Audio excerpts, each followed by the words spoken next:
ჩვენი ბავშვი თავის თანატოლებზე ბევრად დაბალი. იჩქარებთ თქვათ, რომ მერე გაიზრდება. იმიტომ რომ ზრდის შეფერხება ჰორმონულ, ქრონიკულ ან იშვიათ გენეტიკურ დაავადებას უკავშირდება, რომლის დროული დიაგნოსტირება არის გადამწყვეტად მნიშვნელოვანი. სწორედ ამიტომ ენდოკრინოლოგების ძალიან დიდი ყურადღება ბავშვის სიმაღლესა და ზრდის ტემპზე ყოველ ვიზიტზე არის უმნიშვნელოვანესი. ხშირად პრობლემა მშობლებს წლების განმავლობაში სრულიად შეუმჩნეველი რჩებათ. დღეს ენდოკრინოლოგ პირველი კლინიკის კლინიკურ დირექტორ, კლინიკური ოქსოლოგიის ასოციაციის პრეზიდენტ მაია რეხვიაშვილთან ერთად ვისაუბრებთ. ექიმი, რომელიც არაერთი წელია იშვიათი დაავადებების დიაგნოსტირებაზე მუშაობს. მათ შორის აქონდროპლაზიის მართვის პროტოკოლის შექმნაში მიუძღვის ძალიან დიდი წვლილი. როგორ გავარჩიოთ ნორმალური ზრდა რეალური შეფერხებისგან, როდის და რა კვლევებია აუცილებელი. ჩვენს მეორე სტუმართან ერთად კი მოვისმენთ ოჯახის ნამდვილ ისტორიას. რას ნიშნავს აქონდროპლაზიით ცხოვრები ბავშვის აღზრდა, რა სირთულეებს აწყდებიან მშობლები და რატომ არის საზოგადოებისთვის და საზოგადოების სწორი ინფორმირება ისეთივე მნიშვნელოვანი, როგორც მკურნალობა. ჩვენი გადაცემის გენერალური სპონსორია PSP, ჩემი ოჯახის აფთიაქი. ასევე ჩვენი გადაცემის წარმდგენია კლინიკა პირველი, რომელიც მდებარეობს მარჯანიშვილის 6 ნომერში. ყველაფერი, რაც თქვენს ჯანმრთელობასა და სილამაზე სჭირდება, PSP-შია. მედიკამენტების, საკვები დანამატების, თავის მოვლის, პირის ღრუს და ბავშვთა პროდუქტების მრავალფეროვანი არჩევანი მთელი ქვეყნის მასშტაბით. PSP, ჩემი ოჯახის აფთიაქი. ასევე ჩვენი გადაცემის მხარდამჭერია Magna Health, მაგნიუმის ბისგლიცინატის ფორმით, რომელიც შეგიძლიათ შეიძინოთ ნებისმიერ სააფთიაქო ქსელში, მათ შორის PSP-ში. Magna Health არის ევროპული პროდუქტი, რომელიც დაეხმარება თქვენს ორგანიზმს ნორმალურ ფუნქციონირებაში და ყოველდღიური ენერგიის შენარჩუნებაში. ასევე რაც ძალიან მნიშვნელოვანი არის, Magna Health ხელს უწყობს თქვენს სწორ ძილს. პირველ რიგში ძალიან დიდი მადლობა, რომ ხართ ჩემი სტუმრები და მადლობა, რომ უნდა ვისაუბროთ ძალიან მნიშვნელოვან თემაზე, როგორიც არის სიმაღლეში ზრდის შეფერხება და აქონდროპლაზია. და მოდი დავიწყოთ ქალბატონი მაიათი. ქალბატონო მაია, პირველ რიგში ისევ ვიტყვი, რომ დიდი მადლობა, რომ ხართ ჩვენთან სტუმრად და დიდი მადლობა, რომ საერთოდ ხართ, ისეთი როგორიც ხართ, იმიტომ რომ ხართ ჩემი, პირადად ჩემი ექიმი, ჩემი შვილების, ზაკოსი და კეთის და რა ვიცი. დიდი მადლობა ასეთი შეფასებისთვის. ქალბატონო მაია, მოდით გითხარით, რა არის სიმაღლეში ზრდის შეფერხება და როდის უნდა დაეჭვდეს მშობელი, რომ ბავშვი არ იზრდება სიმაღლეში? მოგახსენებთ, ზრდაში შეფერხება არის მდგომარეობა, როდესაც ბავშვი ან მოზარდი გაცილებით ნელა იზრდება სიმაღლეში ან იმატებს წონაში, ვიდრე ეს არის ასაკით ან სქესით გათვალისწინებული. მშობელი უნდა ფრთხილად იყოს იმ შემთხვევაში უკვე, როდესაც მისი შვილი თავის თანატოლებთან ერთად გაცილებით უფრო დაბალია ან ატყობს, რომ წლების განმავლობაში თანატოლებთან ერთად ბავშვი ნელ-ნელა ჩამორჩება ასაკში. უნდა დაფიქრდეს ან დაეჭვდეს იმ შემთხვევაში, როდესაც ტანსაცმელი ან ფეხსაცმელი რამოდენიმე წლის განმავლობაში პრაქტიკულად ზომები არ იცვლება. უნდა დაეჭვდეს იმ შემთხვევაში, როდესაც სქესობრივი გარდატეხის პერიოდში თუნდაც ადრე დაიწყება მისი მომწიფება ან პირიქით დააგვიანებს და დროულად არ მოხდება მეორადი სასქესო ნიშნების განვითარება და აი ასეთ დროს უკვე მშობელმა უნდა ყურადღება მიაქციოს და აუცილებლად უნდა მივიდეს მიიყვანოს ბავშვი ექიმთან, იქნება ეს პედიატრი თუ ბავშვთა ენდოკრინოლოგი. კეთი, შეხარ ჩემთვის გამორჩეული ადამიანი და გამორჩეული ადამიანის დედა. ზაკოს დედა, ზაკოს, რომელსაც აქვს აქონდროპლაზია და რომლის წამლისთვისაც ჩვენ ერთად ძალიან ბევრი ვიბრძოლეთ, შედეგი მივიღეთ ის, რომ დღეს ზაკო არის 12 სანტიმეტრით მეტი, ვიდრე იყო ამ მედიკამენტის მიღებამდე და მოდი იქამდე სანამ კითხვაზე გადმოვალ, ზაკო მინდა შემოვიდეს ჩვენთან სტუდიაში და ჩვენ ამაყურებელმა, რომელიც ყველაზე კარგად იცნობს ზაკოს კიდევ ერთხელ ნახოს ეს არაჩვეულებრივი ბიჭი ჩემი მეგობარი, რომელიც ისეთი გაზრდილია, რომ აი არ ვიცი, მართლა სიტყვები ამ ყოფნა, ზაკო მოდი აქედან მოდი. მაყურებელმა კიდევ უფრო კარგად რომ დაგინახოს და მე მგონი შენ გაცნობა არ გჭირდება, იმიტომ რომ გიცნობს კი მთელი საქართველო. ზაკო გითხარი, რამდენი სანტიმეტრი მოიმატა და როგორ გრძნობ თავს? 12 სანტიმეტრი მოვიმატე, რაც დავიწყე სინექცია და გადასალევებ ჩემ თავს. და შენ ხარ ჩემპიონი, მოდი მოვყევი მაყურებელს. მე ვარ მოსურავე საქართველოს პარალიმპიური ნაკრების წევრი და მე მაქვს მედალი ევროპის ახალგაზრდა ოლიმპიადაზე. შენ გენერალსვალი ძალიან ხარ ზაკა და შენ იყავი ის რაღაცა ერთ-ერთი საოცარი ადამიანი, რომელიც საკუთარი ჯანმრთელობისთვის დღე და ღამე იბრძოდი, ბევრი ისეთი რთული დღე გავიარეთ ერთად, მაგრამ რაც თავარია შედეგი მივიღეთ, ის რომ შეხედე.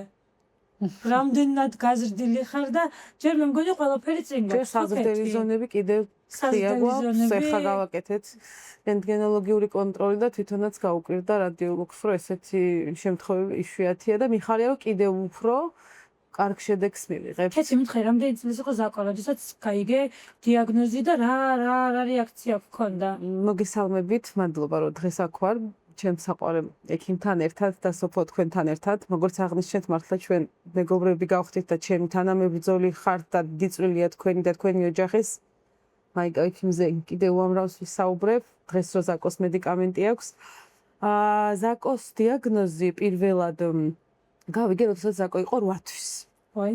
ხო, იქამდე მუცლად ყოფნის პერიოდში მითხრეს, რომ მუცლად ყოფნის პერიოდში მითხრეს, რომ 2 კვირით ჩამორჩებოდა ბარძაყის ცვლის განვითარება თავის გარშემოწერილობას, თუმცა აი ეს ამბავი და ეს დიაგნოზი ნამდვილად არ იცოდნენ თვით მედიკოსებმაც საქართველოში, ანუ ზაკო არის ახლა 17 წლის ხდება, ანუ ამას ვამბობთ 17 წლის წინ. და უამრავი ეხოსკოპიური კვლევა გავაკეთე, მაგრამ არც ერთ რადიოლოგს არ უთქვამს სიტყვა, ანუ არ უხსენებია დიაგნოზი აქონდროპლაზია, უბრალოდ მეუბნენ, რომ რაღაც არ იყო წესრიგში. როდესაც ზაკო ფიზიოლოგიური მშობიარობით დაიბადა, მე მომძრავებდა შიში, რომ რაღაც არ ქონდა კარგად ახალშობილს, მაგრამ არც პედიატრს არ შეპარუია ეჭვი და არ უთქვამთ ეს ამ დიაგნოზის შესახებ. უკვე 8 თვის ასაკში დაიწყო ჩვენი ბრძოლა, ჩვენი ძალიან რთული გზა, რომელმაც ძალიან ბევრი ცრემლით და ნერვიულობით გაიარა. აი მაშინ მითხრა 8 თვის, როდესაც იყო ორთოპედმა, ალბათ მზია შენგელიამ, რომ ბავშვს ჰქონდა აქონდროპლაზია, ეს იყო იშვიათი გენეტიკური დიაგნოზი, სპონტანური მუტაცია, რომელიც 25,000-ში ერთ ბავშვს ემართებოდა და ასეთი იყო ზაკო. რა ემოცია იყო როდესაც გაიგე?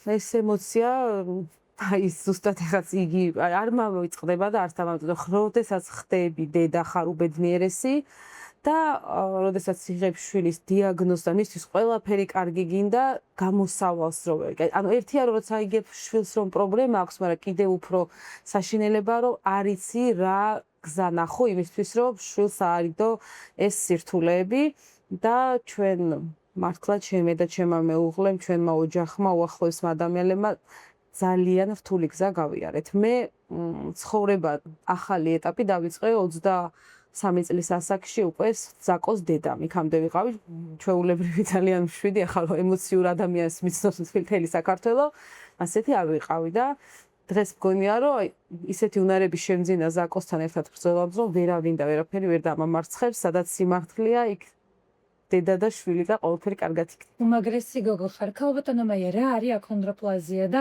როგორ ხდება ამის დიაგნოსტირება? აქონდროპლაზია არის მემკვიდრული გენეტიკური დაავადება, რომელიც გამოიხატება ლულოვანი, ეგრეთ წოდებული გრძელი ძვლების ზრდის შეფერხებაში, როდესაც ელი ძვლები ამ დროს ჩვეულებრივად ვითარდება. აქედან გამომდინარე, სიმაღლეში შეფერხების მიზეზი ხდება სწორედ აი ამ ლულოვანი ძვლების ხაზოვანი ზრდის არარსებობა, მაშინ როდესაც თავის ქალას ძვლები, ბრტყელი ძვლები ჩვეულებრივ ზომებს აღწევენ.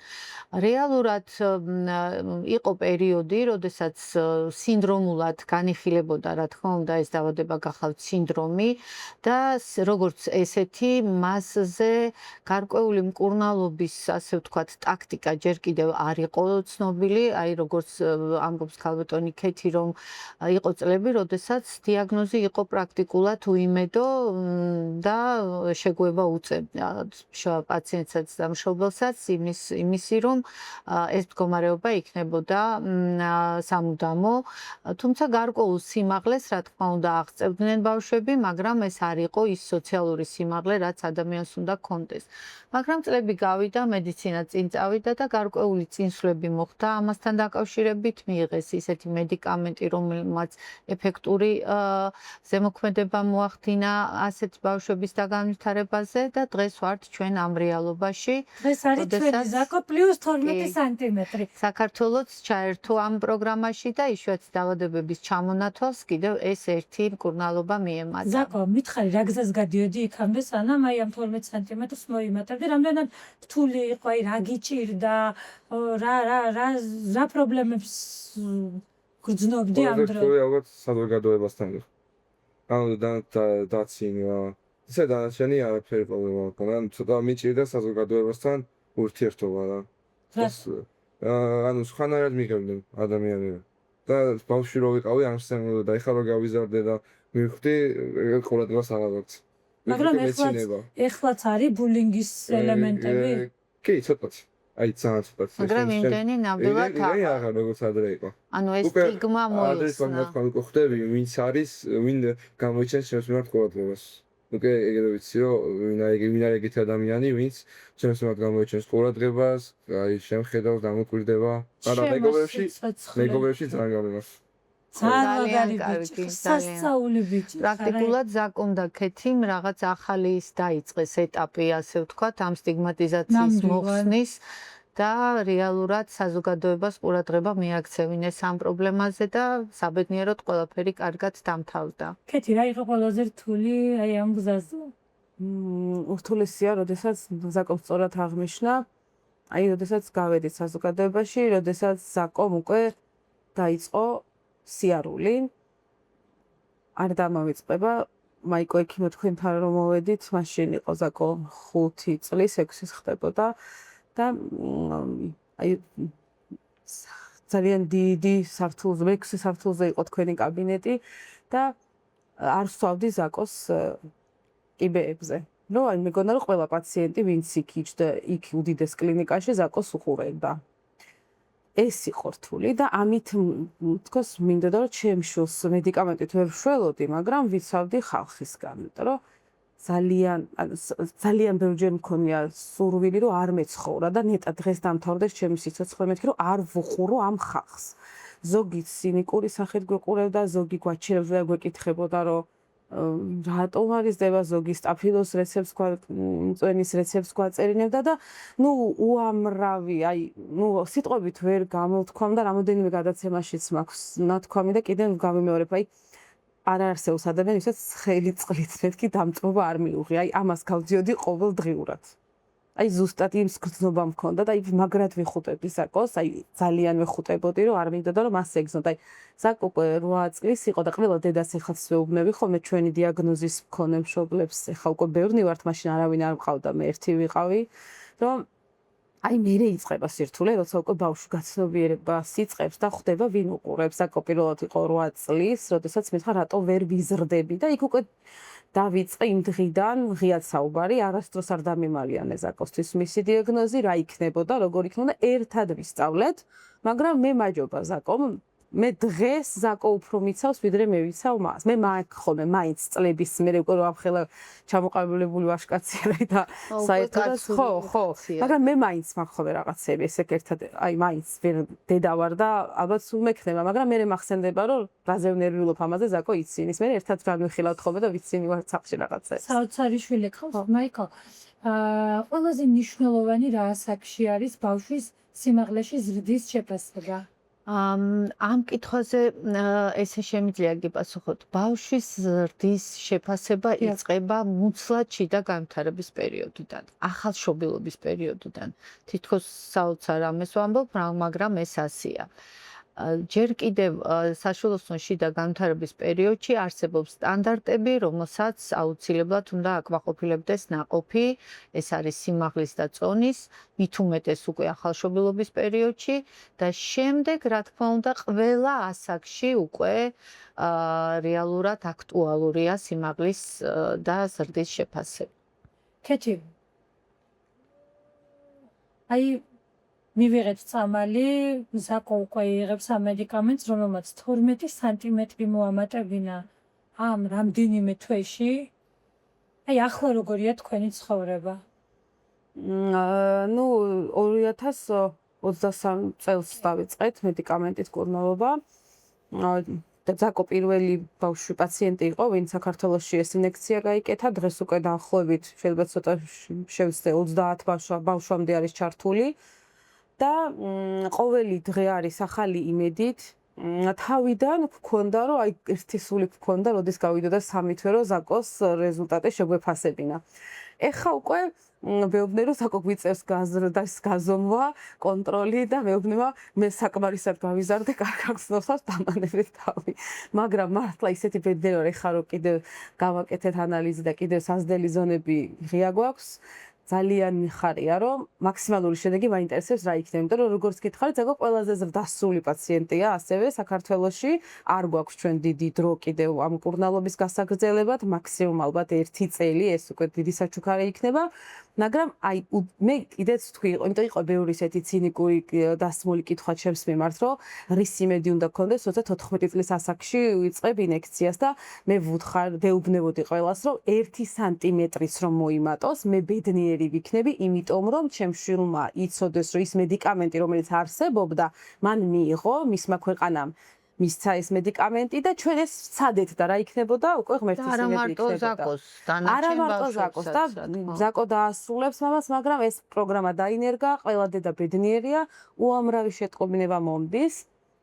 თქვენ როგორც აღნიშნეთ, ზაკო აქტიურად არის სპორტში ჩართული და ვისი ყველა წარმატებაზე დედიკოები მწერენ, რომ აი ზაკოს რომ უყურებთ, ჩვენც იმედი გვაქვს, რომ ჩვენი შვილები ასე იქნებიან, რაღაც თუ გართულება აქვთ მწერენ, აი ამ ასაკში როგორ მართავდით და ნუ დღეს რაღაც გონია რომ რაღაც მინიმუმი შევასრულე როგორც მშობელმა, არა მარტო ჩემი შვილისთვის, მაქსიმუმი შეასრულე ნამდვილად. ასევე სხვა ბავშვებისთვის. ქალბატონო მაიკო, არის თუ არა შესაძლებელი მუცლად ყოფნის პერიოდში აღმოვაჩინოთ, რომ ნაყოფს აქვს აქონდროპლაზია? მუცლად ყოფნის პერიოდში შესაძლებელია, რომ მოხდეს ამის იდენტიფიცირება დაახლოებით მეორე ტრიმესტრში, ორსულობის მეორე ტრიმესტრში, თუმცა აქვე შემიძლია გითხრათ, რომ თუ არის ოჯახური ანამნეზი და გვაინტერესებს რეალურად იქნება თუ არა ნაყოფი ამ დიაგნოზით, მაშინ სხვა დამატებითი კვლევებიც შეიძლება ჩატარდეს, ეგრეთ წოდებული გენეტიკური კვლევები. ეს იცის ალბათ ჩვენმა მოსახლეობამ, რომ ეს რეალურად ეს დაავადება 80% ძირითადად სპონტანური მუტაციის, ეგრეთ წოდებული დენოვო მუტაციით არის გამოწვეული, ანუ ის არ არის უშუალოდ გენეტიკური მემკვიდრული უფრო სწორად. დიახ, არ არის მემკვიდრული, თუმცა როდესაც უკვე არის ოჯახური შემთხვევა, რა თქმა უნდა, იქ ძალიან ყურადღებით უნდა ვიყოთ, იმიტომ რომ 50-50-ია იმ ალბათობის რიცხვი, რომ შემდეგ თაობებში ეს გამოვლინდეს. კეთი, რა ჯანმრთელობის პრობლემებს აწყდებოდით ამ პერიოდში, სანამ მედიკამენტს მიიღებთ? ამ ბავშვებისთვის ყველაზე რთული პირველივე თვეებში არის სუნთქვის აპნოე, რომელიც ვითარდება ანუ ჟანგბადის უკმარისობით და მართლა 4-5 წლამდე შეიძლება ვთქვა, რომ არ მძინებია, სულ ქონდა ხმაურიანი სუნთქვა, უამრავი ოტორინოლოგი ყავს. ეხა დღეს უკვე ყველა მიცის პრობლემა. როგორც წინასაუბარში აღვნიშნე, ანუ მართლა ვერ გშველოდნენ და არც არავის უთქვამს, რომ შეიძლება და ეს აპნოე და ეს სუნთქვის გაზნერება ყოფილიყო, უამრავი ჰორმონალური მედიკამენტი გვაქვს ნახმარი, ყოფილიყო ამის დიაგნოზიდან გამომდინარე. ეს ასევე ვარუსული დეფორმაციები, რომელიც ამ ბავშვებში უმრავლესობაში 80%-ში ვითარდება. ზაკოს შემთხვევაშიც არ ვიყავით გამონაკლისი, გქონდა განსაკუთრებით მარჯვენა ფეხის ვარუსული დეფორმაცია, გვაქვს რამოდენიმე არაშედეგიანი ოპერაცია, მაგრამ ბოლოს მაინც მივიღეთ შედეგი ჩატარებული. ამ ბავშვების ეს ძირითადი პრობლემა ასევე არის გიდროცეფალია. ჩვენ საბედნიეროდ ამ პრობლემას არ წავაწყდით, მაგრამ უამრავ ჩვენ დიაგნოზის ბავშვებს აქვს გიდროცეფალია, რომელსაც მართავენ და ამიტომ ძალიან დიდი ყურადღება ჭირდება ამ ბავშვებს დაბადებიდან და ასევე სტენოზი, რომელიც ხერხემლის სტენოზი განვითარდა კიდეც ახლა ერთ ბავშვში ჩვენ და ეს მაინც ჩუმიშიში მაინც მაქვს, იმიტომ რომ არ ვიცით რომელ ასაკში მამოძრავებელი სისტემის დეფორმაციის შედეგად განვითარდა. ბევრი მიზეზი არსებობს ბავშვების სიმაღლეში ზრდის შეფერხების. ეს არის აქონდროპლაზია, ეს არის ზრდის ჰორმონის ნაკლებობა. აი რა როგორ უნდა განვასხვაოთ და რა მიზეზები არსებობს კიდევ აი ამ ორის გარდა? ზრდაში შეფერხების ძალიან ბევრი მიზეზი არსებობს. დავიწყოთ იქიდან, რომ ზრდაში შეფერხება შეიძლება ფიზიოლოგიურად, უფრო სწორად არაპათოლოგიურადაც იყოს გამოხატული, როდესაც არსებობს ოჯახური ანამნეზი, გენეტიკური ტანდაბლობის ან უბრალოდ დიაგნოზის შედარებით მოგვიანებითი ფიზიკური და სქესობრივი განვითარების. რაც შეეხება პათოლოგიურ მიზეზებს, აქ ჩამონათვალი ძალიან ბევრია. კვების არასრულფასოვნება, რომელიც განსაკუთრებით პირველ 6 წლის განმავლობაში უფრო აქტუალურია, ეგრეთ წოდებული მალნუტრიციული სინდრომი. არსებობს აგრეთვე არასხელსაყრელი გარემო პირობები. შეიძლება იყოს ჰორმონული დისბალანსი, როგორც ვზანეთ, ენდოკრინოლოგიური დაავადებებიდან გამომდინარე ზრდის ჰორმონის დეფიციტი, მონელება შეწოვის დარღვევები, როდესაც არის ძალიან ხშირად ამასაც უკავშირდება ზრდაში შეფერხება, გენეტიკური დაავადებები, როგორიც არის მაგალითად თუნდაც კონდროდისპლაზია არაპროპორციული ზრდის, არის პროპორციული ზრდის შეფერხებით გამოწვეული ასევე გენეტიკური დაავადებები და ბოლოს ქრონიკული დაავადებები, ნებისმიერი ორგანოს გულის პათოლოგიების, მანკების დროს, ღვიძლის აუტოიმუნური დაზიანებების, თირკმლის უკმარისობის და სხვადასხვა ორგანოს დაავადების დროს. ჩამონათვალი ძალიან დიდია. კეთი როგორ ადაპტირდა ზაკო სკოლასთან და აი რა პრობლემები გაიარეთ განსაკუთრებით აი იმ პერიოდში, როდესაც სკოლა უნდა დაიწყო? მე მქონდა ძალიან შფოთვები, 1 წლით გვიან შევიყვანა სკოლაში. 7 წელს, თუმცა მენტალურად ძალიან განვითარებული იყო, მაგრამ ჩავთვალე, რომ რაღაც იქნებ 1 წლით რაღაც სანტიმეტრები მოგვეყო, იმიტომ რომ ძალიან ვულობდი, როგორ მიიღებდნენ მისი განსხვავებული სანტიმეტრების გამო. გაგვიმართლა, მართლა არაჩვეულებრივ გარემოში მოხდა, არაჩვეულ საბავშვო ბაღიდან დავიწყეს ჩვენ პირველად მისი ადაპტირება მეგობრებში, მართლაც სულ იყო ძალიან ლიდერი იყო, დღემდე ასეთია. არა თავისი დიაგნოზიდან გამომდინარე, რომ პიროვნულად არის ძლიერი. თუმცა უამრავი შემთხვევა ყოფილა, როდესაც მე უკვე ჩავლილი იყო და მოგვარებული და მე ვიგებდი სხვა კლასელებთან, განსაკუთრებით მცირე ასაკის ბავშვებთან და ბატონი თვითონ უკლავდებოდა ყველაფერს და მე უკვე დამშვიდებული სიტუაციის მე ვიგებდი და აღარ იყო ჩემი ჩართულობა საჭირო. თუმცა ის გარემოცა, სადაც თვითონ ზაკოტრიალებთ არ ქონია არასდროს პრობლემა. მაიკო, რა კვლევებია საჭირო სიმაღლეში ზრდის შეფერხების მიზეზის გასაგებად? გამომდინარე იქედან, თუ რაზე გაუჩნდება ეჭვი ექიმს, კვლევების ჩამონათვალიც, რა თქმა უნდა, სპეციფიურია. როდესაც ბავშვი მოდის ფიზიკური განვითარების შეფასებისთვის და მშობელი გვეუბნება, რომ ჩამორჩება ასაკს, რა თქმა უნდა, პირველ რიგში საზღვრავთ ეგრეთ წოდებულ ძვლოვან ასაკს. რამდენი წლის არის ბავშვის ძვალი? ის ემთხვევა ასწრებს თუ ჩამორჩება მის ქრონოლოგიურ ასაკს. რა თქმა უნდა, აქედან გამომდინარე ვიწყებთ უკვე იმ შეფასებას, იმაზე მსჯელობას, თუ ზოგადად რა პრობლემა აქვს. პირველ რიგში, რა თქმა უნდა, ძვლოვანი ასაკის შეფასება. ასევე ძალიან მნიშვნელოვანია კონკრეტული სიმაღლის დეფიციტის რიცხობრიობა, ანუ რამდენად ჩამორჩება. ჩამორჩება თუ არა ბავშვი სამიზნე ასაკს, სამიზნე სიმაღლეს. სამიზნე სიმაღლე განისაზღვრება მშობლების სიმაღლიდან გამომდინარე. ასევე ძალიან ეფექტურად შეიძლება ჩაითვალოს სხვა ორგანოების კვლევები, როდესაც ექიმი ავსებს პრაქტიკულად ცხოვრების ანამნეზს, ავადმყოფობის ანამნეზს, წვრილად ეკითხება პაციენტს იმ დაავადებების შესახებ, რაც აქვს გადატანილი და იქედან აკეთებს დასკვნა. შეიძლება ეს იყოს ფარისებრი ჯირკვლის პათოლოგიები, შეიძლება ეს იყოს თუნდაც თირკმლის პათოლოგია. თანდაყოლილი რაიმე დაავადება, ანუ რეალურად ჩამონათვალი დამოკიდებულია იმ გადაწყვეტილებაზე, რასაც მიიღებს ექიმი მას შემდეგ, რაც პაციენტს ნახავს. და ეს ფაქტორებიც, რა თქმა უნდა, რომელიც ჩვენ უშუალოდ ტესტი გვაქვს ესეთი დისფაქტორების, რომელიც განსაზღვრავს დისჰორმონის შემცველობას ორგანიზმში. ესეთი მახსენა, რომ ზაკოს რომ შევამოწმეთ, ჯერ კიდევ აქვს გაზრდის პერსპექტივა. დიახ. აი სწორედ ამაზე მოგეხსენებათ. ძალიან მნიშვნელოვანი კითხვა მე მგონი ყველასთვის, რა კვლევაა, რითიც შეიძლება დავადგინოთ, რომ ბავშვი კიდევ გაიზრდება სიმაღლეში. მე ვიცი, რომ კლინიკა პირველში ამას არაერთ ბავშვთან აკეთებთ ხოლმე და ბევრჯერ მსმენია, რომ ეუბნებით დაახლოებით 5 სანტიმეტრს კიდე მოიმატებს, დაახლოებით 7 სანტიმეტრს კიდე მოიმატებს.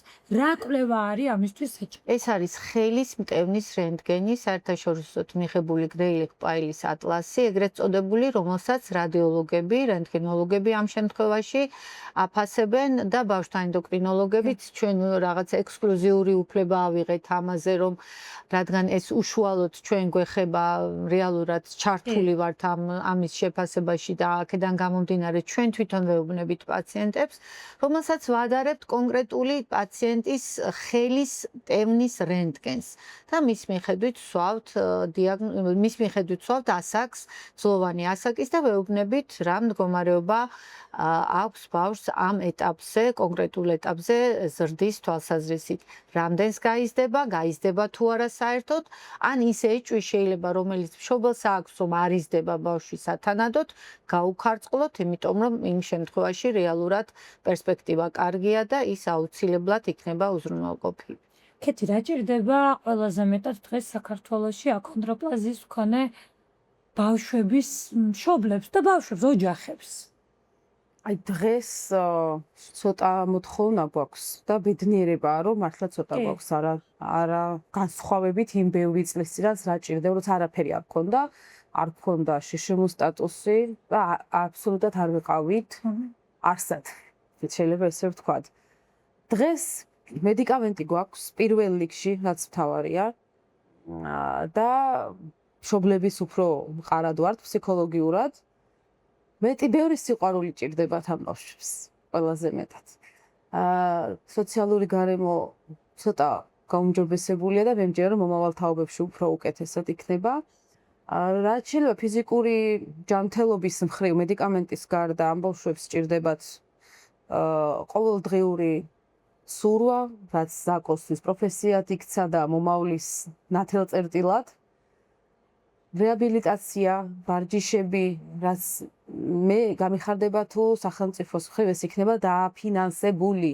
და ჩვენ ზაკოს ამდენი წლის მანძილზე ყველაფერს ვუკეთებდით საკუთარი სახსრებით და მე დღეს ჯანმრთელობის მხრივ ყველა მხრივ ვზაობაა სახელმწიფოს მიმართ. თუ რაიმე სხვა კვლევები გვჭირდება, ყველაფერში გვერდში გვიდგანან და კარგი იქნება თუ აი ეს რეაბილიტაციის კურსების, რაც ამათი სომატური განვითარებისთვის ძალიან კარგი იქნება და იქნება დაფინანსებული, რომ მართლა უამრავი სიდუხჭირის ზღვარს ღმა ოჯახები არის. ძალიან. კი, და ძალიან საჭიროა. მოდი ზაკო, ახლა გითხარი მას შემდეგ რაც მოიმატა 12 სანტიმეტრი, აი კარგად მოგვიყევი, როგორ შეიცვალა შენი ცხოვრება და ახლა რა გზას გადიხარ? თითქმის არაფერი არ შეცვალა, სანტიმეტრი მომიმატე, ისე გავაგზავნე ცხოვრება, როგორც ვიყავი და დიდი არაფერი არ შეცვალა ჩემს ცხოვრებაში. აი როგორია შენი ყოველდღიურობა დღეს? ჩემი ყოველდღიურობა ვარჯიში, სწავლა დასვენება. მეტი ძალიან მაგარი ბიჭი ხარ და მე მგონია რომ შენ ამაში ყოველდღიურად წმუნდები და პირადად შენ ხარ იმის მონაწილე რომ თქვენ და ძალიან ბევრმა ბავშვმა მიიღო ეს მედიკამენტი და ამისთვის ძალიან დიდი მადლობა შენ, იმიტომ რომ ესე თავდაუზოქავად იბრძოდი შენთვის და სხვა ბავშვების ჯანმრთელობისთვის და რა ვიცი, მე ვფიქრობ რომ კეთი, მე მგონია ამ მედიკამენტმა ძალიან დიდი შედეგი მოგცაც.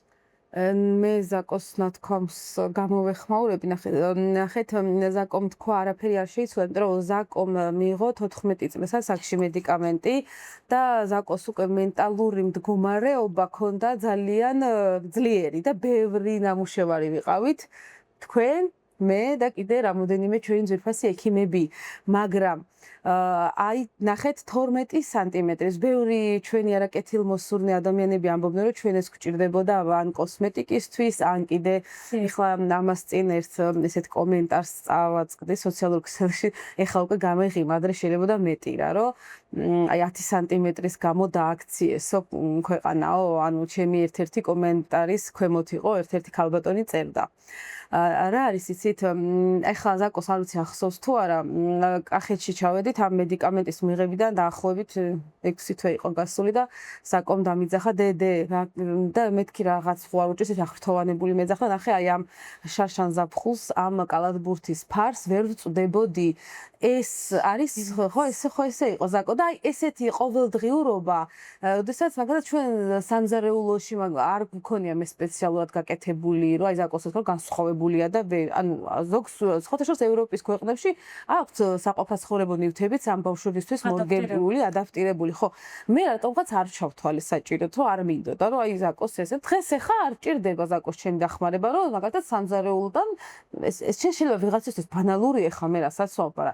ჩემთვის დედისთვის მე თვალებს ვარიდებდი და ცრემლებს ვიწმენდი, რომ ხედავდი, რომ ჩემი შვილი ვერ წვდებოდა. ეს ჩემთვის დღეს რო 12 სანტიმეტრი ჩემთვის არის 12000 სანტიმეტრი. ვიღაცის გონია რომ მე ქვეყანა დავაქცე, კიდევ დავაქცევ, თუნდაც 1 სანტიმეტრის გამო დღესო იგივე გზას გავდიოდე. ამიტომ აი ამან შეცვალა. ეს შეცვალა ამ 12 სანტიმეტრმა და იმ ბავშვებშიც, ვინც ყოველდღურად იღებენ, ის ყველა დედა არის უბედნიერესი. და ამიტომ მადლობა ყველას კიდევ ერთხელ.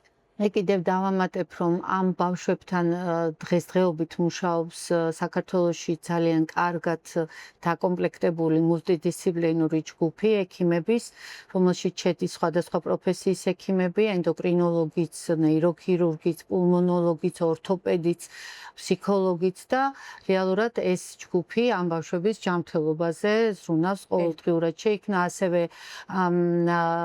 ჩვენ ჯანდაცვის სამინისტროს ინიციატივით ჯგუფი, რომელმაც აქონდროპლაზიის მართვის პროტოკოლი დაწერა, რომელშიც მეც მონაწილეობდი და რა თქმა უნდა ინტენსიური მუშაობა მიმდინარეობდა იმაზე, რომ რაც შეიძლებოდა უმოკლეს დროში აკადემიურად შეფასებულიყო ეს მდგომარეობა და საქართველოს ასე ვთქვათ ღირსეულად ჩართულიყო ამ მედიკამენტით პულმონოლოგიის თემაში. საუკეთესო შედეგები გაქვს ნამდვილად მიიღეს დროში არაჩვეულებრივი პროტოკოლი ექიმების თანამონაწილეობით, რომელიც აი მართლა ევროპის ქვეყნებშიც ეს იყო გაკვირვება, რომ ესე მოკლე დროში არაჩვეულებრივი ასეთი შედეგები. ხომ ჩვენ მშობლები გასაგებია, ჩვენ შეიძლება შობლის რეაქციით ვთქვათ, ვიბრძოლოთ, მაგრამ ექიმების დასაბუთება, მკიცებითი მედიცინა რო არ ყოფილიყო და მათ ეს ძვირფასი ადამიანები ჩვენს გვერდში არ ყოფილიყო და არ ეთქვათ, რომ დიახ, ეს მედიკამენტი საჭიროა ამ ბავშვებისთვის და ნამდვილად მე არ მახსოვს ზარი, რომელიც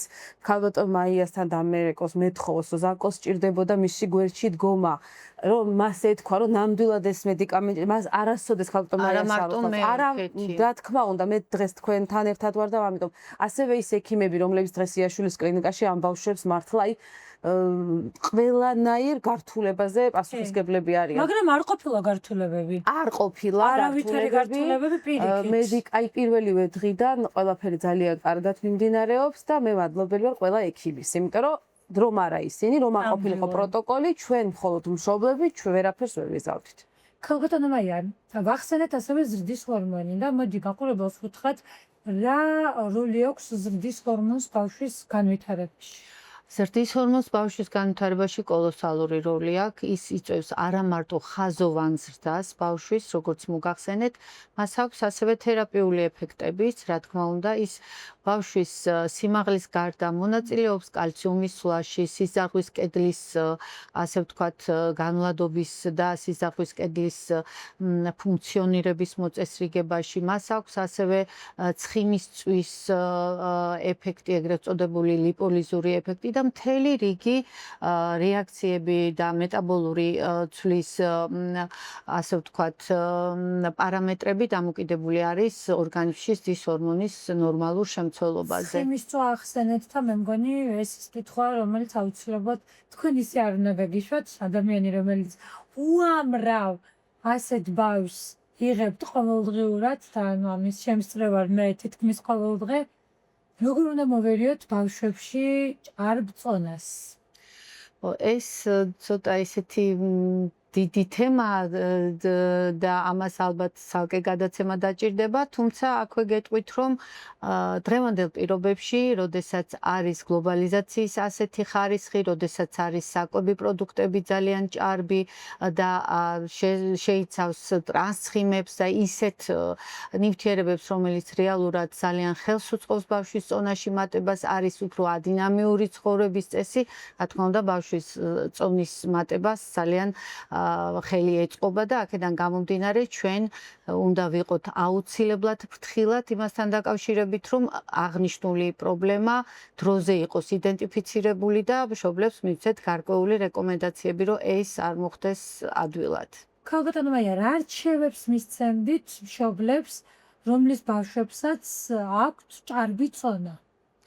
მშობლებს, რომლის ბავშვებსაც აქვთ ჭარბი წონა, აუცილებლად გავაფრთხილებდი იმასთან დაკავშირებით, რომ კონტროლი გაუწიონ ბავშვის კვების სპეციფიკაციებს.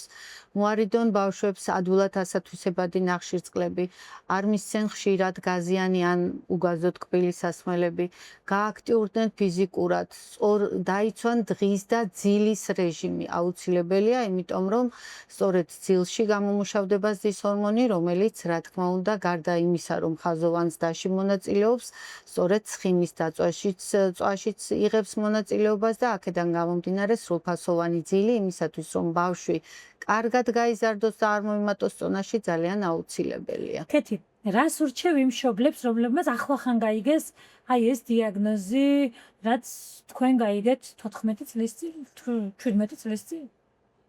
მშობლებს ვეტყვი, რომ არ შეეშინდეთ, ჩვენ ვართ არაჩვეულებრივი ბავშვების მშობლები, 25,000-ში ერთია ჩვენი შვილი, ეს უკვე დიდი საჩუქარია.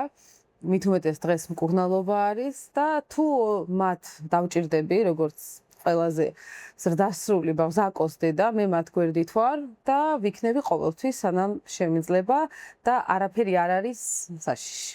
რა სირთულეებს მოუყვებით, რასაც ყველაზე მეტად შეხვდით ამ წლების განმავლობაში? პირველ რიგში, როგორც მშობლის, ჩემი და ჩემი მეუღლის გამარჯვება არის ის, რომ ჩვენ ზაკო გავზარდეთ მენტალურად ძლიერ ადამიანად. იმის მიუხედავად, რომ ბავშვმა აღნიშნა, რომ უკვე ქონდა ბევრი გულის ტკივილი, იგი ის იზრდებოდა ძალიან თბილ, საყვარელ გარემოში, სადაც იყო მისი ნათესავები, მისი ოჯახი.